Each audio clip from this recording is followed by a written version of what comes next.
हम ऐसे भक्त की कथा सुनने वाले हैं, क्योंकि राम कथा भक्ति की कथा है, आनंद की कथा है। जहाँ आनंद है, जहाँ भक्ति है, मर्यादा भी है, प्रेम भी है, भावना भी है, ऊर्जा भी है, उत्साह भी है, वही राम कथा है। जहाँ हम सबका मिश्रण देख पाते हैं। कल मैंने कहा था कि कल मैंने क्या क्या कहा था, कहा जा चुका है, और बहुत क्रमशः ये बाद में हमें काम आएंगी चीजें, जब हम कभी सोचेंगे कि चित्रकूट में। लेकिन जंगल के लोग खुश हो गए, क्योंकि गंगा बही है अयोध्या से कल, और पूरे चित्रकूट को पावन करने के लिए राम जी चित्रकूट में पधारे हैं। ये हम सभी के लिए बड़े आनंद की बात थी। कल की कथा में हमने क्या सीखा है, जो वास्तविकता है कथा का, मैं आपको वहां तक लेकर चलूं। शंकर भगवान माता पार्वती को यह कथा सुना रहे हैं, और राम कथा का सार मैं आप लोगों के सामने रख रही हूं।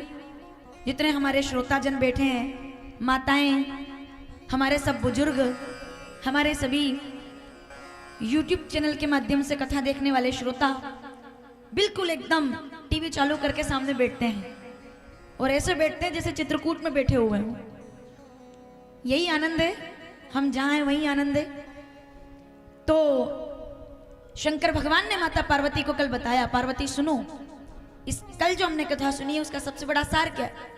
राम जी जो राजमुकुट पहनने वाले थे, वो तपस्वी होकर के, मेरे साथ पूरा कीजिए जरा, सब पर राम, कल तपस्वी राजा होकर के। अब आप कहेंगे तपस्वी और राजा कैसे, एक साथ दो चीजें कैसी होगी। तपस्वी राजा, माता कैकेयी ने वचन मांगा है कि तपस्वी हो जाओ, और राम जी ने उस तप को क्या माना। जितने बुद्धिजीवी लोग यहाँ पे मेरी बात पर ध्यान देंगे, कैकेयी कहती है मैंने आपके लिए वनवास चुना है। राम जी माता कौशल्या को जाकर बताते हैं, माता कैकेयी ने मेरे लिए वनवास नहीं, मेरे लिए युगों तक होने वाला राज्य चुना है, क्योंकि अब दुनिया मुझे राम नहीं, राम को भी श्री राम होने के लिए वन में जाना पड़ता है, कांटों पर चलना पड़ता है, संघर्ष करना पड़ता है। जो क्या बात है, तपस्वी राजा। इस दुनिया में या तो कोई तपस्वी हो सकता है या कोई राजा हो सकता है, लेकिन जो एक समय में दोनों हो सकते हैं उनको राम कहा जाता है। जो एक समय में दोनों है, वो तपस्वी भी है और राजा भी है। तो वो कहते हैं, माँ पिता दीन, कल चौपाई आपने सुनी थी, पिता दीन मुई कानन राजू। और मैंने कल जाते जाते कहा था आपसे कथा के प्रसंग में कि जब राम जी निकलने लगे तो लक्ष्मण जी ने पूछा कि अब आगे क्या। तब जो लोग कल नहीं सुन पाए होंगे, मैं उनके लिए शुरू कर रही हूं। तब राम जी ने बड़ी प्यारी बात कही थी, लखन परिस्थिति कमजोर हो तो फर्क नहीं पड़ता, मनस्थिति कभी कमजोर नहीं होनी चाहिए। तो व्यक्ति जीत करके भी एक ऐसा विजय जगत के सामने रखता है, एक ऐसा चरित्र जगत के सामने रखते हैं जो युगों युगों तक दुनिया के लोगों को लिए मार्गदर्शन का काम करे। अगर राम जी अयोध्या के राजकुमार बनकर रहते तो आज हमें यहाँ सुनने के लिए कुछ नहीं मिलता। हम क्या सुनते हैं, राजकुमार होना बड़ी बात नहीं है, वनवासी होकर के उन लोगों तक पहुंचना जो अयोध्या तक नहीं जा सकते थे, राम उतरकर उन तक आए हैं कि जो मेरे तक नहीं आते मैं उतर जाता हूं। तब शंकर भगवान ने माता पार्वती को बताया कि जब राम जी निकले और एक पेड़ के नीचे भगवान बैठते हैं, आगे जाकर लक्ष्मण जी सामने बैठे हुए हैं, सब देख रहे हैं। माता सीता तीनों श्रृंगवेरपुर पहुंचे जाई, जो आज कथा का प्रसंग है। सीता सचिव सहित दो भाई श्रृंगवेरपुर पहुंचे जाई। सुमंत्र जी उनको छोड़ने के लिए आए हैं। दशरथ जी ने कहा है कि देखो समझा देना थोड़ा सा, क्योंकि दशरथ जी के लिए तो वो भगवान है ना, मेरे लिए तो वो प्राण है, कि ऐसा नहीं है कि वो ईश्वर है, पर राम मेरे लिए सब कुछ है, तो समझा करके वापस ले आना। सुमंत्र जी रथ में बिठा करके राम जी, लक्ष्मण जी, सीता जी को जब लेकर के आए, पूरा नगर चाहता था कि हम साथ में जाएं, लेकिन तमसा के तट पर उनको आती है नींद, और राम जी उठ करके चले, सीता जी चली, लखन चले, सुमंत्र चले, एक बात मैं कहना चाहूंगी, जो सोवत है वो और जो जागत है सो। मैंने हमेशा अपनी कथाओं में कहा है कि वैराग्य का मतलब त्यागना नहीं है, वैराग्य का मतलब समय पर जागना है, कि हमारा जागरण समय पर हो जाए, कि इस दुनिया में जो भी दिखाई दे रहा है वो सत्य नहीं है। भगवान के नाम से बड़ा जगत में कोई सत्य नहीं है, ये लक्ष्मण ने जाना। वो सोए नहीं, माता सीता पीछे पीछे चलने लगी, सुमंत्र पीछे चलने लगे। जितने लोग सोए उन्होंने 14 वर्षों के लिए राम जी को खो दिया। अब इस पर मैं आपसे आगे बात करूंगी। जब राम जी के साथ चले तो उनको नींद आ गई। वहीं थोड़े दिनों के बाद भरत जी वापिस आए और भरत जी के साथ यही नगर के सब लोग जब निकले वहां से, राम जी के साथ निकले थे तो नींद आ गई थी, लेकिन जब भरत के साथ निकले चित्रकूट आने के लिए तो किसी को भी नींद नहीं आई, कोई सोया ही नहीं। कितनी हैरानी की बात है, राम जी के साथ सो गए, राघवेंद्र सरकार के साथ जब थे तो सो गए। भरत जब साथ लेकर के निकले तो भरत जी ने कहा तमसा के तट पर, ये बड़ा प्यारा प्रसंग है। भरत जी ने कहा तमसा के तट पर थोड़ी देर आराम कर लो, बहुत दूर जाना है, थोड़ी देर आराम करो, बहुत दूर जाना है। तो अयोध्या के लोग क्या कहते हैं कि पिछली बार आराम किया था तो राम नहीं मिले थे, आराम से राम छूट जाता है।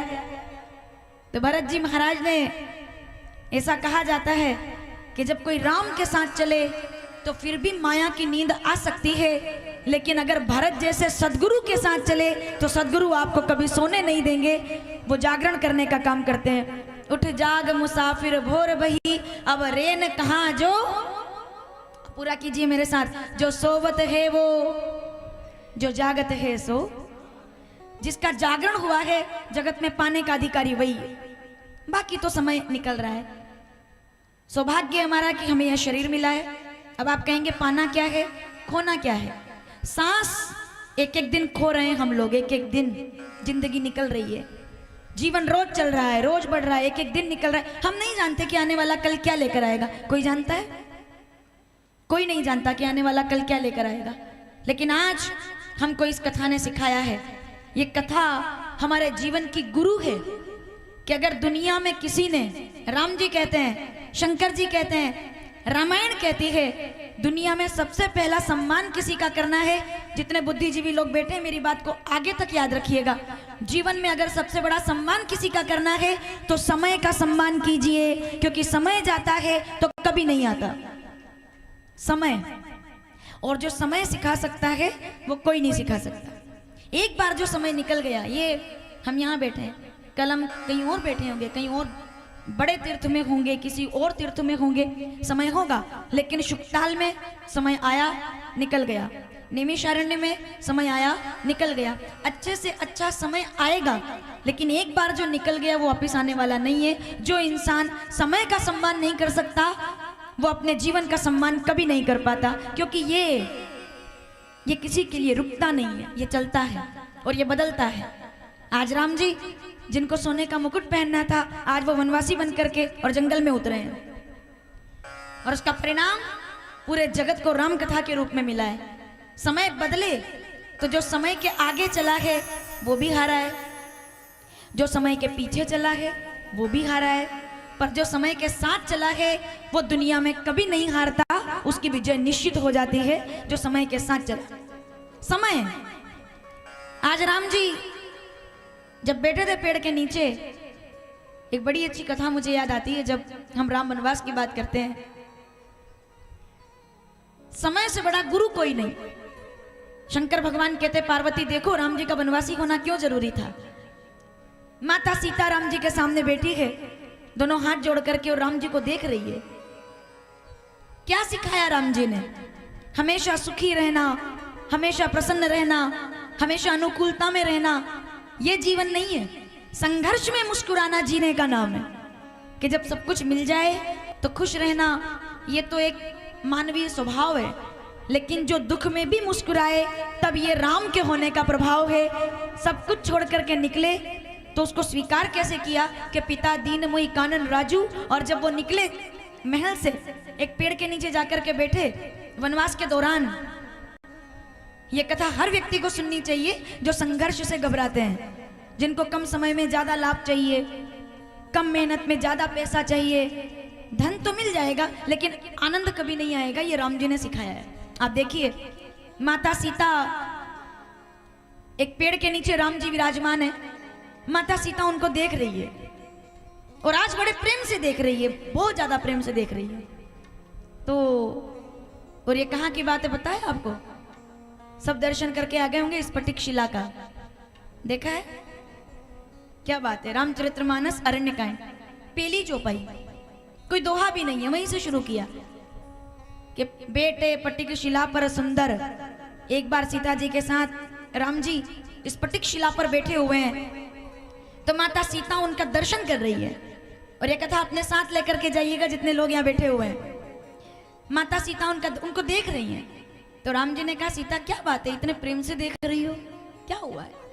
सीता जी कहती है, राघव वैसे तो मैं सदैव आपसे प्रेम करती रही हूं, आप मेरे पति हैं और करुणा निधान है, जनक सुता जग जननी जानकी, अतिशय प्रिय करुणा निधान की। लेकिन आज मुझे आपसे ज्यादा प्रेम हो गया है, आज मुझे आपसे ज्यादा प्रेम हो गया है। राम जी कहते हैं, इसमें कौन सी बड़ी बात है, तुम तो रोज ही मुझे प्रेम से देखती हो, लेकिन आज इतना प्रेम क्यों हो गया? क्या कारण है कि आज इतने प्रेम से देख रही हो? तो सीता जी ने जो जवाब दिया वो जवाब आप तक पहुंचेगा। क्या कहती है माता सीता?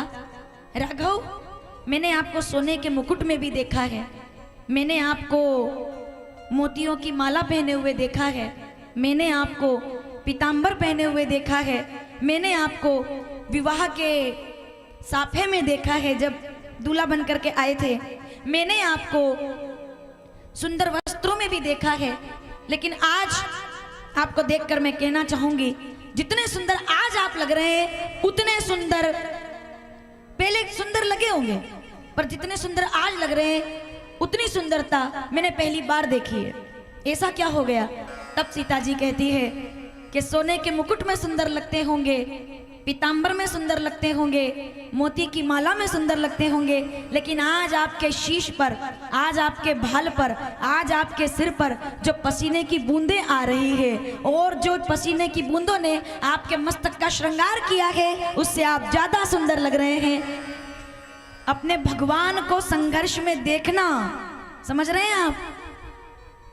हम थोड़ा चलते हैं घबरा जाते हैं, हम थोड़ा काम करते हैं घबरा जाते हैं, हम थोड़ा चलते हैं हम थक जाते हैं। राम जी पेड़ के नीचे बैठे तो माता सीता कहती है, सोने के मुकुट में सुंदर लगते होंगे पर पसीने से भीगे हुए ज्यादा सुंदर लगते हैं, क्योंकि ये संघर्ष है। वो पसीने की बूंदें, समझ रहे हैं आप? सुंदर कपड़े पहन करके हम लोग अच्छे लग सकते हैं, लेकिन ज्यादा अच्छे कब लगते हैं? जब खेत में काम कर रहे हैं और कुर्ता पसीने से भीगा हुआ है, तब हमारे भगवान को हम सुंदर लगते हैं, क्योंकि हम उस समय कर्म कर रहे हैं। और मैंने हमेशा कहा है, मैं माताओं की अगर बात करूं तो श्रृंगार करती हुई नारियों से ज्यादा अपने स्वाभिमान के लिए संघर्ष करती हुई नारी ज्यादा सुंदर लगती है, माता सीता की तरह। कोई श्रृंगार नहीं है। अगर चित्रकूट आए और इस प्रसंग को नहीं समझा तो क्या सुना हमने? माता सीता को देखकर राम जी ने उनका श्रृंगार किया कि मैं तुम्हें सोने के कंगन तो नहीं दे पाऊंगा क्योंकि मेरे पास अभी नहीं है। ठीक है माताओं? अब आप देखिए, त्रिभुवन के नायक अपनी पत्नी से बोल रहे हैं कि सोने के कंगन नहीं है मेरे पास। निज कर भूषण राम बनाए, अपने हाथों से फूलों को चुना और कहा कि जो भी है इसे स्वीकार करो। आज सोने के हार नहीं है, आज श्रृंगार नहीं है, आज मोती नहीं है, आज मणियां नहीं है। ये मैं इसलिए आपको बता रही हूं ताकि आप स्फटिक शिला पर जाकर बैठो तो आपको ये याद आ सके कि जीवन में धन होना ज्यादा जरूरी नहीं है, जीवन में प्रेम का होना ज्यादा जरूरी है। धन होगा तो अयोध्या में आनंद है, लेकिन अगर प्रेम होगा तो चित्रकूट के जंगल में क्या देखा आपने उस शिला पर? केवल शिला देख करके आए होंगे तो अधूरे रह जाएंगे आप। उस शिला पर आपने देखा होगा सीता जी का त्याग और त्याग करती हुई सीता जी के लिए राम जी का प्रेम। कि तुम मेरे लिए सब त्याग कर आए। राम जी ने चुना वनवास और सीता जी ने चुना श्री राम। उसका प्रभाव है इस स्फटिकशिला जो आज भी वहां पर रखी हुई है। और वहां आप देखेंगे कि माता सीता को जब उन्होंने श्रृंगार किया, जयंत वाली कथा वहीं पर आती है जब वो श्रृंगार करते हैं। तो मेरे कहने का मतलब केवल इतना सा है कि कथा हमें जीवन जीने का तरीका सिखाती है कि अगर सोने का कंगन मिले तब भी मुस्कुराइए। हाथों में सोने का कंगन होना ज्यादा जरूरी नहीं है, हाथों का होना ज्यादा जरूरी है। हाथ नहीं है और अगर सोने का कंगन है तो क्या कर लोगे आप? पैरों में चांदी की पायल होना ज्यादा जरूरी नहीं है, पैर होना ज्यादा जरूरी है, ताकि जब भी चित्रकूट के लिए बुलावा आए तो दौड़ करके आ सके, तीर्थों में जा सके। क्योंकि बड़े भाग्य, अगली बात जो मैं बोलने जा रही हूं उसको ध्यान से सुनना। आपको धन मिलेगा, आपको संपत्ति मिलेगी, आपको पद मिलेगा, आपको प्रतिष्ठा मिलेगी, आपको मोक्ष मिलेगा, आपको निर्वाण मिलेगा। ये तो बहुत बात की बात है। अपने दोनों हाथ जोड़कर प्रणाम कीजिए उस ईश्वर को कि उसने आपको इतना सुंदर शरीर दे दिया है कि आज आप उसका आनंद लेने के लिए यहां पर बैठे हुए हैं। ये नहीं होता तो क्या करते हम? एक बात सुनिए, घाट पर जब सुबह 5 बजे प्रभात फेरी में जाते हैं तो मकोड़े देखे होंगे आपने, बहुत कीड़े मकोड़े। आज तो बहुत थे भाई, हम कितना पैर बचाएं तब भी जो पहले से मुक्त थे उन पे तो पैर रख ही जाता है हमारा।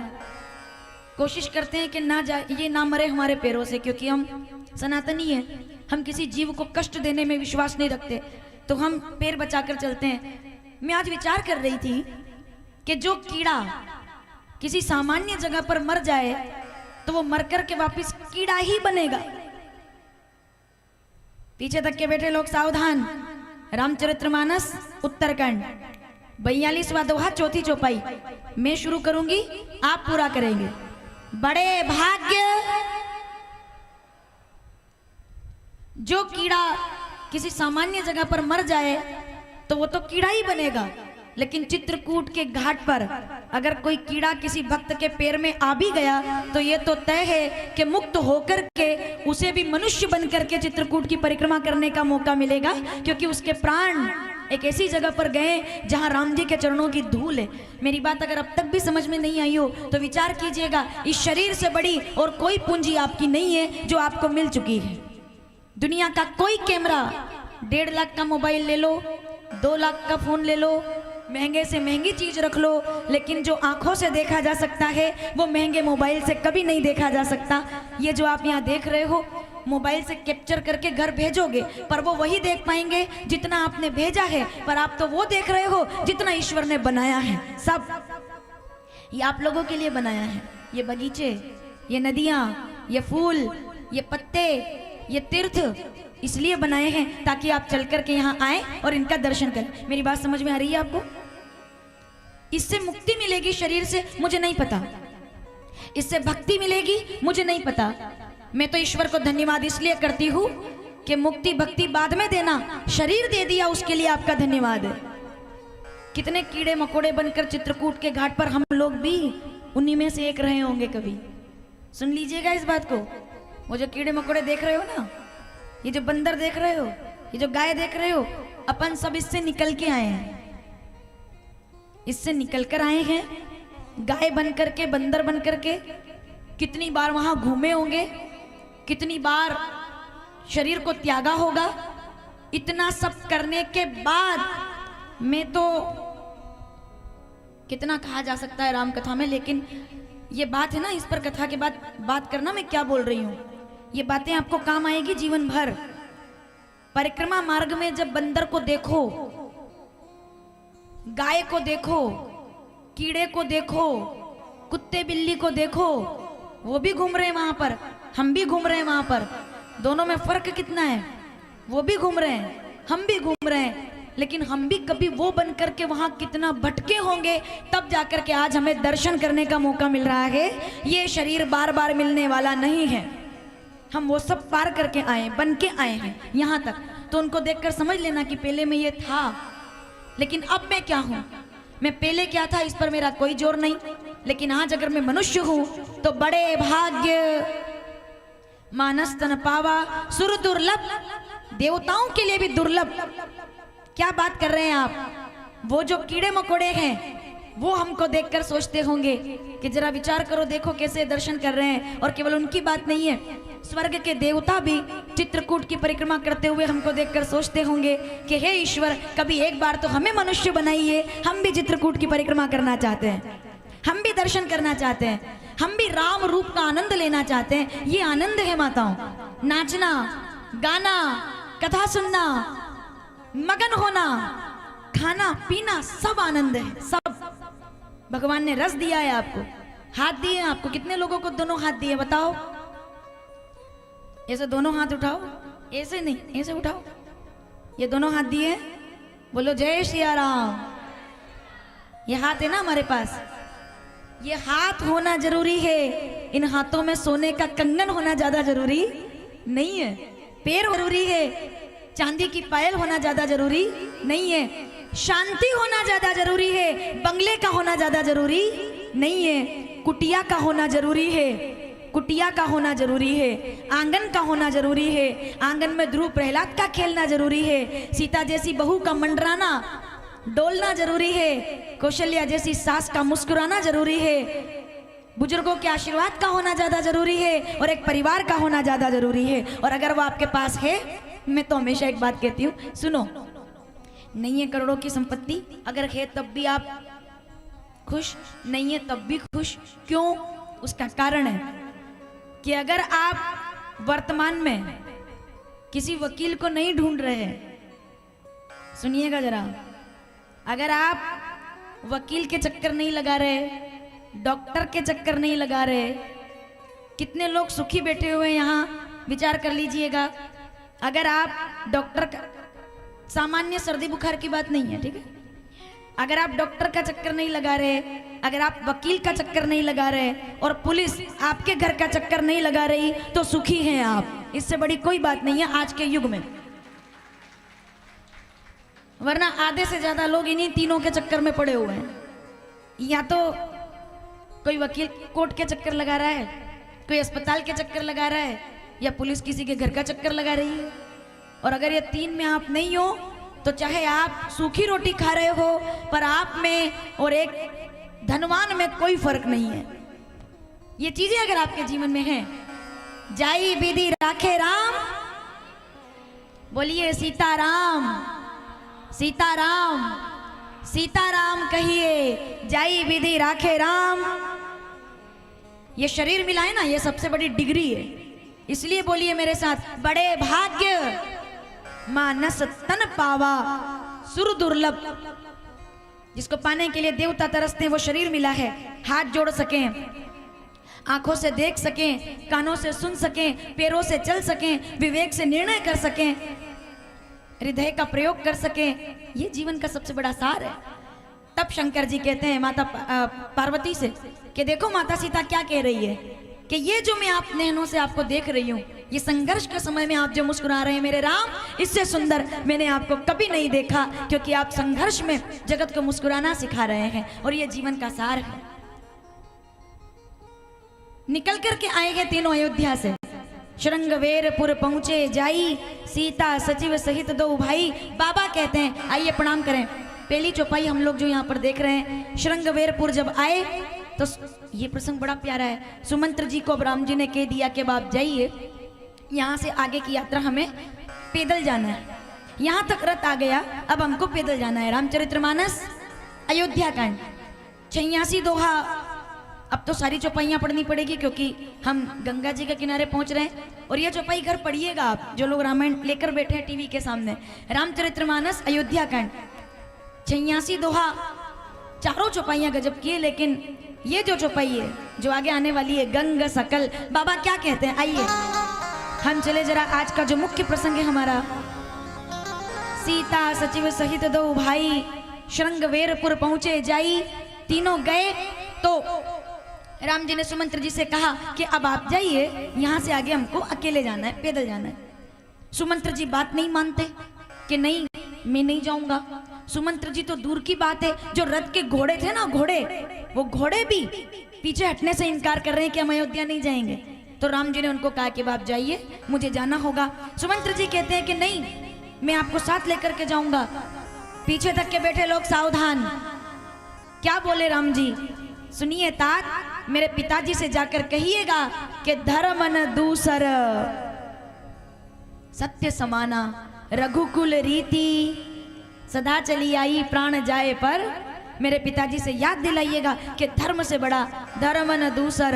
रामचरितमानस अयोध्या कांड 94 दोहा 3री चौपाई, और ये पढ़ेंगे आप, ये सबसे प्यारी चौपाई है इस संवाद की। तो सीता जी से कहा, थोड़ा प्रसंग सुनिएगा ध्यान से। सीता जी से कहा कि बेटी आप चलो साथ में। राजा दशरथ ने कहा था कि राम ना भी आए तो मेरी बेटी फूल जैसी है, उसको तो लेकर आना। तो सीता जी कहती है जहां राम वहां सीता, मैं भी नहीं जा सकती। तो ठीक है। अब बात ये हो गई कि सुमंत्र जी ने धीरे से लखन से भी बोल दिया। अब यहां मामला गड़बड़ है थोड़ा। लक्ष्मण जी से कहा आप चलोगे क्या? लक्ष्मण जी को लगा कि देखो मतलब ये मुझे छेड़ रहे हैं कि जब मैंने राम जी की बात मान करके मैं नहीं रुका तो क्या अब मैं वापस जाने के लिए आया हूं? तो लक्ष्मण जी ने कहा कि मैं तो नहीं जाऊंगा, पर मेरा एक संदेश राजा दशरथ को जाकर के बता देना। सावधानी से सुनिएगा।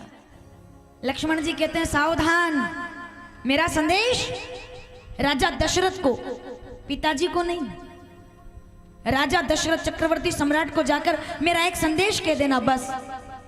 तो राम जी देखे देखे इतने में तो वो बोल ही गए। क्या बोले लखन? कि राजा से बोल देना कि और कोई षड्यंत्र करना है तो कर ले,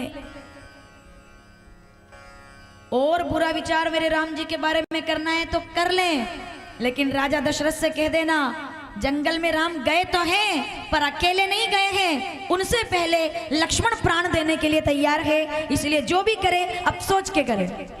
समझ में आया? लक्ष्मण जी ने मतलब धमकी दी उधर से कि पिताजी से बोल देना कि अपने लाडले भरत को गोद में बिठाए, उसको राजा बनाए। क्योंकि लक्ष्मण जी के मन में पीड़ा तो है ना भाई, वो राम जी की वजह से चाहे कितना भी कुछ नहीं बोलते पर पीड़ा तो है। तो वो थोड़ा सा बोल गए भावुकता में। बोले राजा से बोल देना कि राम जी को अकेला ना समझे, लखन उनके साथ खड़ा हुआ है, लक्ष्मण है साथ में। राम जी ने हाथ जोड़ के कहा तात सबके संदेश कहना, लखन की बात मत कहना।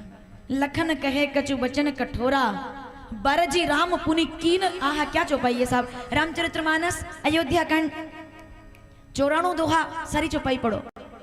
लक्ष्मण जी बोले, उन्होंने कहा कि बोल देना जाकर राजा दशरथ से कि लखन साथ है। सुमंत्र वहां से निकल गए, अयोध्या आ गए। ये प्रसंग मुझे बड़ा अच्छा लगता है। राजा दशरथ उनका इंतजार कर रहे थे कि चलो भाई अब सुमंत्र आ गए, कहाँ है राम, सीता कहाँ है, लखन कहाँ है। तो सुमंत्र जी ने कहा कि नहीं वो कोई भी नहीं आए, उनके संदेश में लेकर के आया हूं। क्या कहा मेरे राम ने? राम जी ने कहा अपने पिता से, मेरे पिता से कहना, मेरा संदेश कह देना जाकर के क्या कि धर्म न दूसर सत्य समाना, उनको धर्म की याद दिलाना तो जीवन आसान हो जाएगा। अच्छा सीता नहीं आई? सीता जी ने कहा है कि जहां मेरे पति हैं वहीं मेरी अयोध्या है, तो वो भी नहीं आई। अब